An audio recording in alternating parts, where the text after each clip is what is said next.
There are a lot of grocery stores in Amsterdam, like a lot. Here's one, and here's another. And just in case you missed those, there's one over there too.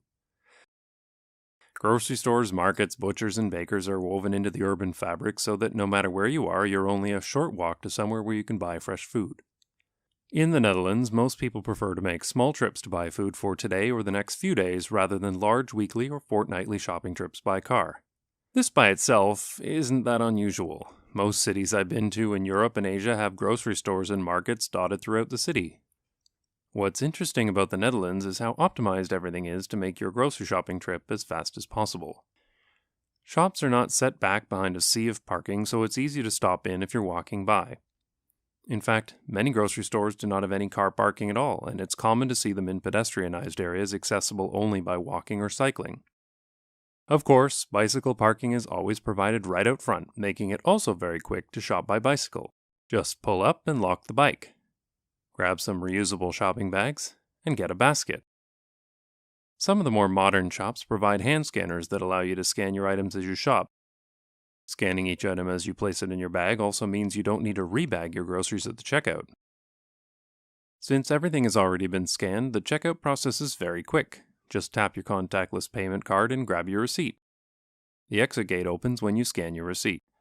Drop the bags back into the bike, unlock, and we're off. For a typical grocery trip, I can be in and out in less than 10 minutes, and it's easy to do whenever I'm on my way home. If you'd rather not buy plastic-wrapped foods and only interact with machines, there are markets available too.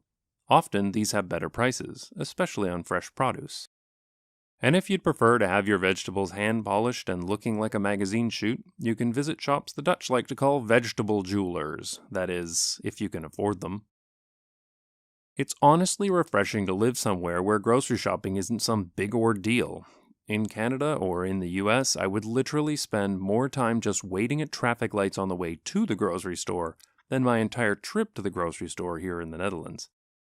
I always found the North American car-centric grocery trip to be really messed up. Driving out to the edge of town in heavy traffic, waiting in huge checkout lines, buying everything in massive quantities, effectively turning your house into a convenience store just to save a few bucks. And who eats this much food? The truth is, nobody does. The US and Canada have the highest level of food waste in the world. Almost 1/4 of all food purchased by consumers goes to waste, and the bulk shopping culture definitely plays a part in that. You're much less likely to eat fresh food if you're buying it in bulk for the week rather than if you stop on your way home from work. Of course, when everyone is forced to travel everywhere by car, nothing is a quick trip anymore, especially in rush hour. There have been several times where our family has lived without a car in various cities around the world. When you tell this to someone in North America, often the first question they ask will be, "But how do you buy groceries?" I like buying groceries in small quantities. It allows us to eat whatever we're in the mood for that day. And with two boys who eat a lot, it's good that unexpected grocery trips are quick. Small grocery trips make it easier for our family to eat healthy, fresh food, and we're less likely to have food that goes to waste. It's nice to live in Amsterdam where quick grocery trips are not just possible, they're actively encouraged. And nobody ever asks us, "But how do you buy groceries?"